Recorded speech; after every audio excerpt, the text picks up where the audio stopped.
జై దుర్గా భవాని. ఈరోజు దుర్గమ్మ సందేశం ఏంటి అంటే, ఈ అమ్మ వాక్కుని వదలకుండా జాగ్రత్తగా విను. నీ కల పూర్తిగా నెరవేరే రోజు వచ్చేసింది. నీ జీవితంలో మునుపెన్నడూ చూడని ఆనందాన్ని నేను చూపించబోతున్నాను. నిర్లక్ష్యం చేయకుండా అమ్మ చెప్పేది జాగ్రత్తగా విను. ఈ నెలలో నీకైన అద్భుతం అనేది జరిపిస్తానమ్మా. నిశ్చింతగా ఉండు. నీ జీవితంలో అద్భుతాన్ని సృష్టించబోతున్నాను. నీకైనా రేపటి రోజున ఖచ్చితంగా నీకు అన్నీ తెలుస్తాయి. నీ మనసు ఆనందిస్తుంది. నీ సమస్యలకు పరిష్కారం దొరుకుతుంది. అన్నీ నేను చేస్తాను. నువ్వు కని విని ఎరగని ఆనందకరమైన శుభవార్త, అద్భుతం అనేది నీ జీవితంలో నేను స్వయంగా తీసుకురాబోతున్నాను.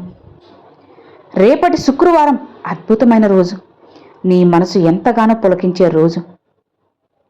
ఈ దుర్గమ్మని తలుచుకొని నువ్వు ఖచ్చితంగా మంచి శుభవార్త వినే రోజు రాబోతుంది.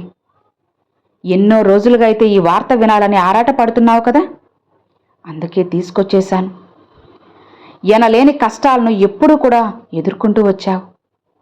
ఇప్పటి నుంచి అన్నీ కూడా పూర్తిగా తొలగిపోయాయి. నిన్ను మంచి మార్గంలో నడిపించబోతున్నాను. ఇప్పుడు నీ మనసులో ఉన్న ఒక ప్రశ్న అన్న మొదలైంది కదా, నువ్వు నీ జీవితంలో అద్భుతాలు జరుగుతాయా లేదా అని అనుకుంటున్నావు. అక్షరాలా జరుగుతాయి. ఎట్టి పరిస్థితుల్లో కూడా నువ్వు ముందుకు వెళ్ళాలని నిన్ను అదృష్టాల్ని అందిస్తాను. అవునమ్మా, కాళ్ళదన్నుకోకు. నీ మంచి కోసమే చెబుతున్నాను. నీ అదృష్టాన్ని నీకు అందించబోతున్నాను. ఈరోజు నేను చెప్పే ఈ వాక్కు కేవలం ఒట్టి మాటలు కాదు, నీ జీవితం మెరుగుపరచాలని.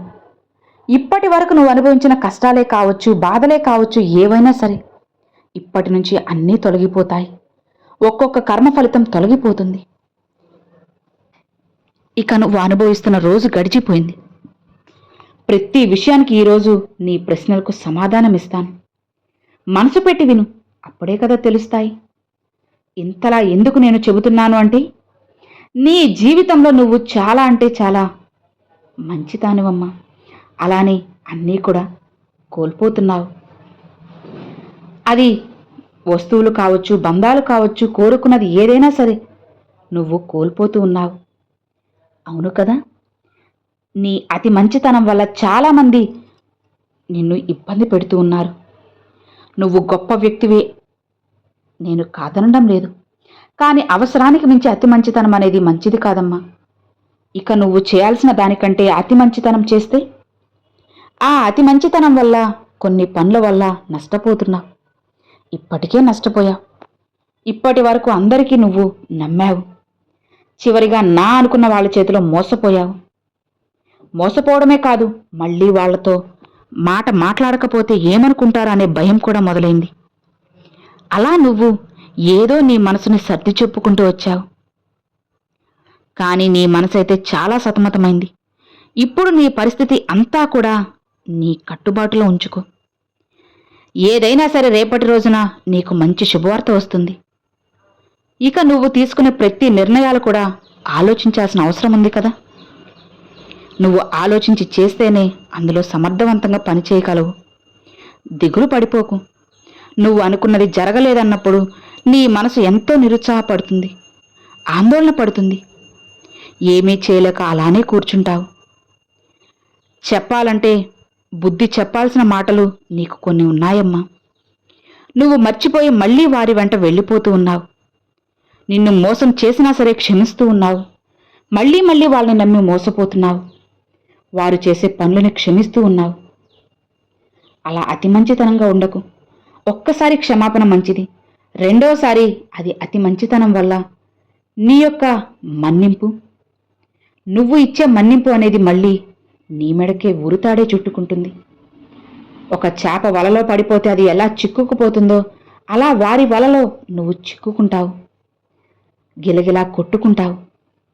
అయోమయ స్థితిలో ఉండిపోతావు. కొంతమంది వ్యక్తులు నిన్ను దూరం చేసుకుంటారు, నిన్ను వాడుకుంటారు. అంటే వాళ్ళ అవసరాలకి నీ దగ్గర డబ్బు రూపంలోనో మాట సాయం రూపంలోనో నిన్ను వాడుకుంటారు. నీ బంధం అనేది నువ్వు స్వచ్ఛంగా ఉన్నవారు మాత్రం, వారి అవసరానికే నీ బంధాన్ని కలుపుకుంటున్నారని గుర్తుపెట్టుకో. ఏ బంధం నిజమైన బంధం, అసలు ఈ బంధాలు మంచివా కాదా అని నువ్వు తెలుసుకోవాలి. ఒక నిర్ణయానికి రావాలి. నీకొక అపోహ మాత్రమే ఉంది, అందరూ మంచివాళ్లే అని. ఆ అపోహ పక్కన పెట్టు. అపోహలో నుంచి ప్రతి ఒక్కటి కూడా నీకు తెలిసేటువంటి విషయాలు నేను తెలియపరుస్తాను. అన్ని విషయాల్లో అప్రమత్తంగా ఉండేటువంటి కొన్ని విషయాలు మాత్రం నిర్ధారణ చేసుకోలేకపోతున్నావు. ఎవరు ఏంటి అనేది తెలుసుకోలేకపోతున్నావు. ఇప్పుడు నువ్వు అనుభవిస్తున్న బాధ, నువ్వు ఎవరినైతే గుడ్డిగా నమ్మావో, నమ్ముతున్నావో వాళ్లే నిన్ను మోసం చేస్తున్నారు. పలు రకాలుగా బాధ పెట్టి ఇంకా నిన్ను ఇబ్బంది పెడుతున్నారు. నిన్ను తక్కువ స్థాయికి తీసుకెళ్లాలనుకుంటున్నారు. అలాంటి వాడిని దూరం పెట్టు. వారిని దూరం చేసుకోవాలా వద్దా అని ఆలోచించకు. దూరం పెట్టేసే. అప్పుడే జీవితం సాఫీగా సాగుతుంది. నువ్వు ఒక చిన్న పిల్లలా, పసిపిల్లలా ఇలా మౌనంగా ఉంటే ఒకరి చేతిలో మోసపోతావమ్మా. ఆలోచించు. నువ్వేమన్నా ఆట బొమ్మవా వాళ్ళ చేతిలో మోసపోవడానికి? ఒక్కసారి నువ్వే జ్ఞాపకం తెచ్చుకో. వారు చేసిన మోసం నీకు గుర్తుకు రావడం లేదా? పదే పదే మోసపోతూ ఉంటే నిన్ను ఏమనాలి చెప్పు? అసలు ఒక్కసారి నువ్వు ఏదైనా ఒక దెబ్బ తగిలినప్పుడు, చిన్న పిల్లవాడు ఏదైనా తగిలిన చోట గాయముంటే పదే పదే తగులుతూ ఉంటే ఆ వాళ్ళకే తెలుస్తుంది అక్కడికి వెళ్ళకూడదు, గాయమవుతుంది అని. అక్కడికి వెళ్ళడం వల్ల గాయం మరింత పెద్దదే, నొప్పి కలుగుతుంది అని. మరి నీకు ఎందుకు తెలియడం లేదు? పదే పదే వారి చేతిలో మోసపోయి మోసపోయి బాధపడుతున్నావు. ఎంత పెద్ద వ్యక్తివయ్యావు చెప్పు. వాళ్ళ చేతిలో ఎందుకు నువ్వు మోసపోతున్నావు? ఇదంతా కూడా నువ్వు పక్కన పెట్టాలి. అన్నీ తెలుసుకోవాలి. మేల్కో అమ్మా. ఏదో భయం నిన్ను ఆపుతుంది. ఒక్కసారి మనం ఎదురు దెబ్బ తిన్నటువంటి ఆ దెబ్బలు తగిలినప్పుడు నువ్వు ఎందుకు పదే పదే ఆ వలలో చిక్కుకొని నీరసమైపోతావు చెప్పు? ఇతరులకి ఎంత దూరంగా ఉంటే అంత మంచిది. నిన్ను దూరం పెడితే నువ్వు మాత్రం వారి వెంట పరిగెట్టకు. అర్థమైందా? అలా పరిగెట్టి నీకు దక్కాల్సిన గౌరవ మర్యాదలన్నీ తగ్గించుకోవద్దమ్మా. నీ తిండి నువ్వు తింటూ, నీ కష్టం నువ్వు పడుతూ కూడా వాళ్ళ వెంట ఎందుకు చెప్పు పరిగెట్టడం? అలానే వాళ్ళు నీకు ఏదో దక్కాల్సినటువంటి గౌరవ మర్యాదలు, అదృష్టాలు సైతం వాళ్లే దక్కించుకోవాలనుకుంటున్నారు. అది కూడా నువ్వు చూస్తూనే ఉన్నావు. నీ చేతులారా నీ అదృష్టాన్ని నువ్వే కాలదనుకుంటే ఎలా చెప్పు? ఇవన్నీ అవసరమా? అసలు నువ్వు ఎందుకు ఇంతలా ఆలోచిస్తున్నావు? ఇతరుల్ని దూరం పెట్టడమే మంచిది తల్లి. అమ్మ చెప్పే మాటల్ని అర్థం చేసుకో.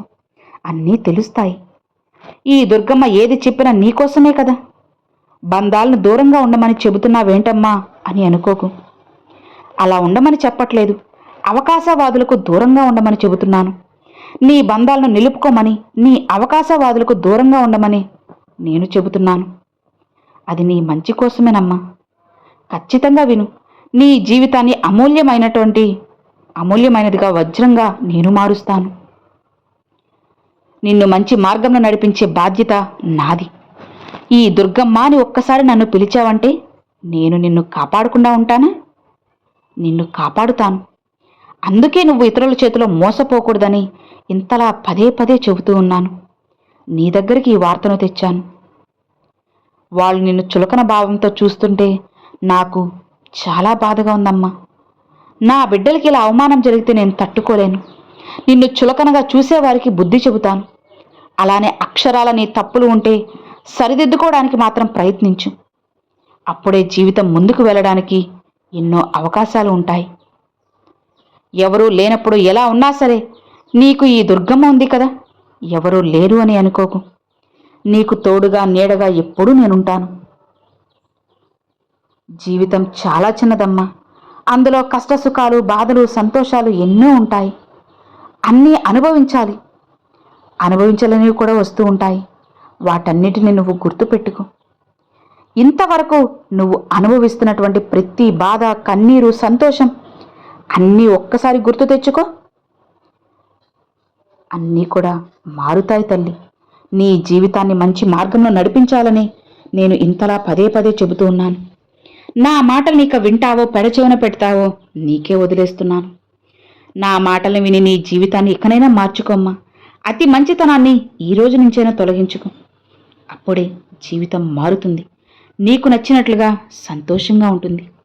నీ కల నెరవేరే రోజు వచ్చేసింది కదా, ఇక హాయిగా ఉండు అని అమ్మవారు ఈరోజు ఈ సందేశాన్ని తీసుకొచ్చారండి.